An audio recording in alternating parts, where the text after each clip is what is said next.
হুম ধরুন একটা চমৎকার মোড়কে মোড়া উপহার বাক্স। হ্যাঁ, ওপরের চকচকে কাগজে বেশ বড় বড় করে লেখা ক্ষমতায়ন বা অধিকার এই ধরনের কথা। একদম। তো উপহারটা দেখে তো যে কারোর মন আনন্দে ভরে ওঠার কথা, কিন্তু প্যাকেটটা কানের কাছে আনতেই শোনা গেল একটা অদ্ভুত টিকটিক শব্দ। তখন একটা খটকা লাগাটাই তো স্বাভাবিক, তাই না? তা তো বটেই। মনে প্রশ্ন জাগবেই যে ভেতরে কি সত্যি সুন্দর কোনো উপহার আছে, নাকি পুরো জিনিসটাই একটা সুপরিকল্পিত টাইম বম। রাইট। রাজনীতিতে যখন নতুন কোনো আইন বা বিল তৈরি হয়, তখন অনেক ক্ষেত্রেই ঠিক এই ধরনের পরিস্থিতি তৈরি হতে পারে। আজকের এই ডিপ ড্রাইভে বা গভীর আলোচনায় আমরা ঠিক এমনই একটা বিষয়কে একেবারে শিকড় থেকে বোঝার চেষ্টা করব। আর যে নির্দিষ্ট বিষয়টি নিয়ে আমরা আজ কথা বলছি হ্যাঁ। তা হল ওই ১৩৫১তম সংবিধান সংশোধনী বিল, যেটা সাধারণভাবে মহিলা সংরক্ষণ বিল 2023 নামে পরিচিত। হ্যাঁ, বিলটি যখন আটকে যাচ্ছিল তখন শাসক দলের তরফ থেকে একটা বয়ান খুব জোরালোভাবে উঠে আসে যে বিরোধীরা আসলে নারীদের অধিকার কেড়ে নিচ্ছে। ঠিক, কিন্তু আমাদের হাতে থাকা সোর্স মেটেরিয়ালে একজন প্রথম সারির বিরোধী দলনেতার দৃষ্টিভঙ্গি থেকে এই বিলটির যে চুলচেরা বিশ্লেষণ করা হয়েছে, আমরা আজ মূলত সেটাই খতিয়ে দেখব। আলোচনার শুরুতেই একটা বিষয় একদম পরিষ্কার করে দেয়া দরকার। আমাদের আজকের আলোচনার বিষয়বস্তু কিন্তু অত্যন্ত রাজনৈতিক, কিন্তু আমরা এখানে ডানপন্থী হোক বা বামপন্থী কারো হয়ে সাফাই গাইছি না। আমরা কোনো পক্ষ নিচ্ছি না। একদম নিরপেক্ষভাবে সোর্সে থাকা বিরোধী দলের নেতার সেই তীব্র সমালোচনামূলক যুক্তি আর দাবিগুলোকে বিশ্লেষণ করাই আমাদের একমাত্র উদ্দেশ্য। তাহলে সরাসরি টুইস্ট বা জটিলতা জায়গাটায় ঢোকা যাক। আমার কাছে সবচেয়ে আশ্চর্যের বিষয় লাগছে যে একটা বিল আনা হলো মহিলাদের অধিকারের জন্য, আর সেটা নিয়ে বিতর্ক শুরু হয়ে গেল রাজ্যগুলোর সীমানার লড়াই নিয়ে। এটা কিভাবে হলো? এর উত্তর খুঁজতে গেলেই আমাদের বুঝতে হবে ডিলিমিটেশন বা সীমানা পুনর্বিন্যাস জিনিসটা আসলে কি। মানে ওই জনসংখ্যার অনুপাতে আসন সংখ্যা বাড়ানো বা কমানো, রাইট? হ্যাঁ, ঠিক তাই। গণতন্ত্রের মূল কথাই হল এক ব্যক্তি এক ভোট এবং প্রতিটি ভোটের সমান মূল্য। এখন কোনো একটা রাজ্যের জনসংখ্যা যদি হু হু করে বাড়ে, তখন সেই রাজ্যের একজন সাংসদকে অনেক বেশি মানুষের প্রতিনিধিত্ব করতে হয়। আর যে রাজ্যের জনসংখ্যা স্থিতিশীল সেখানকার সাংসদ তুলনামূলকভাবে কম মানুষের প্রতিনিধিত্ব করেন। একদম। এই ভারসাম্যহীনতা দূর করতেই নিয়ম করা হয়েছিল যে জনসংখ্যার অনুপাতে আসন সংখ্যা অ্যাডজাস্ট করা হবে। কিন্তু সমস্যা হল ১৯৭৬ সালে এই ডিলিমিটেশন স্থগিত বা ফ্রিজ করে দেওয়া হয়েছিল। কারণ সেই সময় জাতীয় স্তরে পরিবার পরিকল্পনা বা জনসংখ্যা নিয়ন্ত্রণের ওপর জোর দেওয়া হচ্ছিল, তাই তো? হ্যাঁ, তখন দক্ষিণ ভারতের রাজ্যগুলো এবং পূর্ব ভারতের বেশ কিছু রাজ্য বুঝতে পারল যে তারা যদি জনসংখ্যা কমায়, তবে সংসদে তাদের আসন সংখ্যাও তো কমে যাবে। উল্টোদিকে যে রাজ্যগুলো জনসংখ্যা নিয়ন্ত্রণ করবে না তাদের রাজনৈতিক ক্ষমতা তো বেড়ে যাবে। হ্যাঁ, এই আশঙ্কা দূর করতেই ডিলিমিটেশন স্থগিত রাখা হয়। কথা ছিল সারা দেশের জনসংখ্যা একটা স্থিতিশীল অবস্থায় এলে তবেই আবার সীমানা পুনর্বিন্যাস হবে। বুঝতে পারছি। তাহলে বর্তমান মহিলা সংরক্ষণ বিলের সাথে এর সংঘাতটা কোথায় বাঁধল? সংঘাতটা বাঁধল বিলের একটা অদ্ভুত শর্তের কারণে। সোর্স অনুযায়ী এই বিলে শর্ত দেওয়া হয়েছিল যে মহিলাদের জন্য ৩৩% সংরক্ষণ তখনই কার্যকর হবে যখন লোকসভার মোট আসন সংখ্যা বাড়ানো হবে, মানে নতুন করে ডিলিমিটেশন হবে। আর বিরোধীরা যেটাকে আসল ফাঁদ বলছেন সেটা হলো এই ডিলিমিটেশনের কাজটা নতুন কোনো তথ্যের ভিত্তিতে হবে না, বরং হবে ১৫ বছরের পুরনো, মানে ওই ২০১১ সালের জনগণনার ভিত্তিতে। হ্যাঁ, আর এখানেই বিরোধীদের তীব্র আপত্তি। কারণ ২০১১ সালের তথ্যে ভারতের সব রাজ্যের জনসংখ্যার চিত্রটা একরকম নয়। বৈষম্যটা খুব স্পষ্ট। অর্থাৎ গত কয়েক দশকে দক্ষিণ ভারত এবং পশ্চিমবঙ্গ সহ পূর্ব ভারতের রাজ্যগুলো তো সরকারি নিয়ম অক্ষরে অক্ষরে পালন করে জনসংখ্যা নিয়ন্ত্রণ করেছে। একদম ঠিক। কিন্তু উত্তর এবং মধ্য ভারতের কিছু নির্দিষ্ট রাজ্যে জনসংখ্যা সেভাবে নিয়ন্ত্রিত তো হয়নি, বরং হু হু করে বেড়েছে।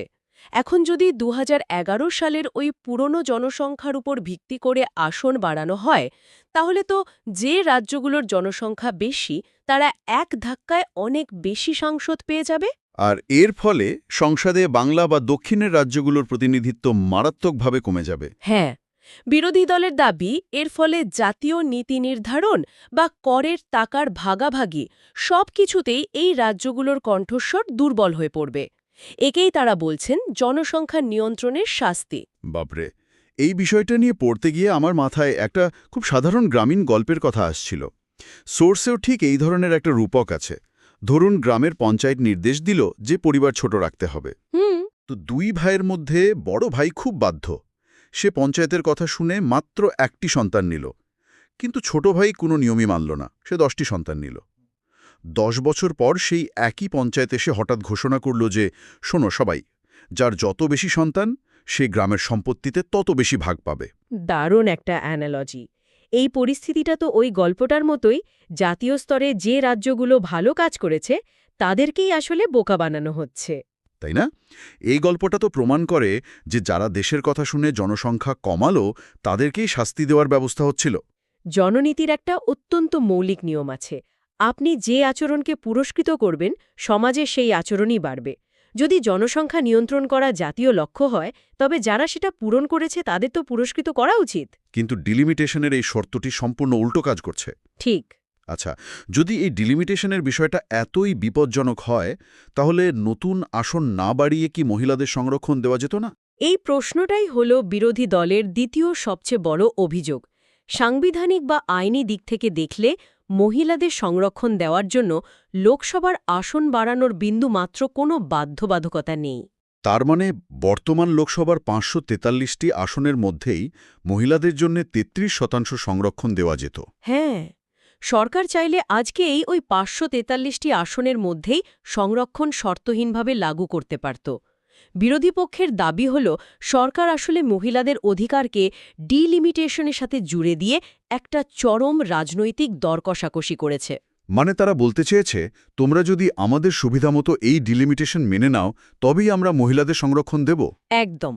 মহিলাদের মৌলিক অধিকারকে এভাবে একটা রাজনৈতিক শর্তের ঘেরাটোপে আটকে রাখাটাই বিরোধীদের কাছে সবচেয়ে আপত্তিকর মনে হয়েছে। বিষয়টা অনেকটা এরকম দাঁড়াচ্ছে, ধরুন একটা মেয়ে কলেজে যাওয়ার জন্য তার বাবার কাছে একটা সাইকেল চাইল। বাবা বললেন, নিশ্চয়ই দেব, কিন্তু তার আগে আমি বাড়ির জন্য একটা নতুন গ্যারাজ বানাই, তারপর সেই গ্যারাজে রাখার জন্য সাইকেল কিনে দেব। হ্যাঁ, আর গ্যারেজ বানাতে তো বছর পেরিয়ে যাবে, ততদিন কি মেয়েটার পড়াশুনো বন্ধ থাকবে? কিন্তু এখানে আমি একটু অন্য দিক থেকে ভাবতে চাইছি, একটা পুশব্যাক করতে চাইছি। এই যে সরকার পরিকাঠামো বা এই গ্যারেজ তৈরি করার কথা বলছে, এটা তো দীর্ঘমেয়াদে দেশের জন্যই ভালো হতে পারে, তাই না? তা তো বটেই। আমাদের লোকসভায় সাংসদের সংখ্যা এমনিতেই কম। একজন সাংসদকে লক্ষ লক্ষ মানুষের কাজ দেখতে হয়। আসন সংখ্যা বাড়লে তো জনপ্রতিনিধিরা আরও ভালোভাবে মানুষের কাছাকাছি পৌঁছতে পারবেন। তাও কি বিরোধীরা একটু বেশি অধৈর্য হয়ে পড়ছেন না? এই পাল্টা যুক্তিটা খুবই প্রাসঙ্গিক, কিন্তু সোর্স অনুযায়ী বিরোধীদের উত্তরটা এখানে খুব স্পষ্ট। তারা বলছেন যে পরিকাঠামো উন্নয়ন বা আসন বাড়ানোর সাথে মহিলাদের অধিকারে তো কোনো সরাসরি সংঘাত নেই। সরকার আসন বাড়ানোর প্রক্রিয়া চালিয়ে যেতেই পারে, কিন্তু তার জন্য বর্তমান লোকসভায় মহিলাদের সংরক্ষণ আটকে রাখার কি যুক্তি থাকতে পারে? তার মানে বিরোধীরা চাইছেন যাতায়াতটা আজ থেকেই শুরু হোক, বর্তমান আসন থেকেই আজই সংরক্ষণ দেওয়া হোক। একদম। এটিকে তারা অধৈর্য হওয়া বলছেন না, এটি হল শর্তহীন ন্যায় বিচারের দাবি। নিজেদের রাজনীতিক সুবিধামতো আসন বাড়ানোর জন্য মহিলাদের অধিকারকে জিম্মি করে রাখাটাকেই তারা মেনে নিতে পারছেন না। এবার তাহলে সবচেয়ে জটিল প্রশ্নটায় আসা যাক। যদি সরকার জানতই যে 2011 সালের তথ্যের ভিত্তিতে ডিলিমিটেশন করলে অবিজেপি রাজ্যগুলো তীব্র প্রতিবাদ করবেই, তবে তারা বিলটার ভেতরেই শর্তটা রাখল কেন? এখানেই লুকিয়ে আছে রাজনীতির সবচেয়ে সূক্ষ্ম কৌশল। সোর্সের বিশ্লেষণ বলছে সরকার অত্যন্ত সুপরিকল্পিতভাবে এই পুরো ডিলিমিটেশন প্রক্রিয়াটিকে নারী ক্ষমতায়নের মোড়কে মুড়ে দিয়েছিল। মানে ওই প্রাচীন গ্রিসের ট্রোজান হর্সের গল্পটার মতো? ঠিক তাই। কাঠের তৈরি একটা অতিকায় ঘোড়াকে শান্তির উপহার হিসেবে শহরের ভেতরে ঢুকানো হয়েছিল, কিন্তু তার ভেতরেই লুকিয়েছিল শত্রু সৈন্য। বিরোধী পক্ষের মতে এই বিলটিও ছিল ঠিক সেরকমই একটা রাজনীতিক ট্রোজান হর্স। অর্থাৎ সরকার একটা ফাঁদ পেতেছিল। হ্যাঁ, সরকার খুব ভালো করেই জানত যে বিরোধীরা রাজ্যগুলোর অধিকার খর্ব হওয়ার ভয়ে ডিলিমিটেশনের প্রতিবাদ করবেই। আর যখনই তারা প্রতিবাদ করবে, তখন খুব সহজেই তাদের গায়ে নারী বিরোধী তকমা সেঁটে দেওয়া যাবে। আরে বাপরে! তখন সরকারের বয়ান হয়ে দাঁড়াবে যে দেখুন আমরা মহিলাদের অধিকার দিতে চাইছি কিন্তু বিরোধীরা সেটা আটকে দিচ্ছে। একদম। বিরোধী দলের মতে এটি ভারতের নারীর আবেগের সাথে চরম প্রতারণা। কারণ আসল বিরোধিতার জায়গাটা নারীদের অধিকার নিয়ে ছিলেই না। নারী অধিকারকে এখানে শুধুমাত্র একটা ঢাল হিসেবে ব্যবহার করা হয়েছে। এই জায়গাটা নিয়ে ভাবতে গিয়ে আমার মাথায় অদ্ভুত একটা তুলনা আসছিল, সোর্সেও যেটা আছে। ধরুন কাউকে 1 গ্লাস দুধ খেতে দেওয়া হলো। গ্লাসের গায়ে খুব সুন্দর করে বড় বড় অক্ষরে লেখা পুষ্টিকর পানীয় বা হেলথ ড্রিঙ্ক। হ্যাঁ, কিন্তু সে কোনোভাবে জানতে পারল যে ওই পানীয়র ভেতরে আসলে বিষ মেশানো আছে। স্বাভাবিকভাবেই সে ওই পানীয় খেতে অস্বীকার করবে। আর যেই সে সেটা খেতে চাইল না, তখন চারদিক থেকে চিৎকার উঠল যে দেখুন এরা স্বাস্থ্যকর খাবার খেতে চাইছে না, এরা পুষ্টির বিরোধী। কিন্তু ওই পানীয়ের ভেতরে লুকিয়ে থাকা বিষ হল সেই ডিলিমিটেশনের শর্ত যা 2011 সালের জনসংখ্যার ওপর ভিত্তি করে চাপিয়ে দেওয়ার চেষ্টা হচ্ছিল। আর বিরোধীদের মতে এই বিষ খেতে অস্বীকার করার মানে এই নয় যে তারা নারী সংরক্ষণের বিরোধী, তারা বিরোধী ওই চক্রান্তের। একদম তাই। বিরোধী দলের নেতার উপসংহার তাই হল এই বিলটি আটকে যাওয়া মানে মহিলাদের হেরে যাওয়া নয়, এটি আসলে ভারতের গণতন্ত্র এবং যুক্তরাষ্ট্রীয় কাঠামো বেঁচে যাওয়ার একটা জয়। আজকের এই গভীর আলোচনায় আমরা দেখলাম কিভাবে আপাতদৃষ্টিতে একটি সাধারণ নারী ক্ষমতায়ন বিলকে বিরোধীরা একটি রাজনৈতিক ট্রোজান হর্স বা চক্রান্ত হিসেবে দেখছেন। ডিলিমিটেশনের ফাঁদ, বর্তমান 543টি আসনেই সংরক্ষণ লাগু করার দাবি, আর ওই 3টে অসামান্য রূপক আমরা সোর্স ধরে বিশ্লেষণ করলাম। আর এই পুরো আলোচনাটা আমাদের দেখায় যে রাজনৈতিক আইন তৈরি হওয়া কতটা জটিল একটা প্রক্রিয়া, যেখানে ডেমোগ্রাফি বা জনসংখ্যার পরিবর্তন, রাজ্যের অধিকার এবং সামাজিক ন্যায় বিচার একে অপরের সাথে কিভাবে সংঘর্ষে লিপ্ত হয়। রাজনীতিতে যা বাইরে থেকে যেমন দেখায়, অনেক সময় তার ভেতরের সত্যিটা সম্পূর্ণ আলাদা হয়। সবশেষে একটা বিষয়ে সত্যিই খুব গভীরভাবে ভাবার মতো। আমরা দেখলাম যে একটা গণতান্ত্রিক ব্যবস্থায় রাজনৈতিক প্রতিনিধিত্ব সরাসরি নির্ভর করে জনসংখ্যার ওপর। যার লোক বেশি তার ক্ষমতা বেশি। সেটাই তো নিয়ম। কিন্তু আবার সেই দেশের জাতীয় নীতিই যদি জনসংখ্যা নিয়ন্ত্রণকে উৎসাহিত করে, তবে গণতন্ত্র কিভাবে এই দুটির মধ্যে ভারসাম্য রাখবে? খুব ভালো একটা প্রশ্ন। যারা দেশের ভালো চেয়ে নিজেদের জনসংখ্যা কমালো, তাদের প্রতিনিধিত্ব যাতে কমে না যায়, তার জন্য কি ভবিষ্যতে আমাদের পুরো নির্বাচনী ব্যবস্থাটাকেই নতুন করে ঢেলে সাজাতে হবে? এই প্রশ্নটাই সবার ভাবনার জন্য রইল।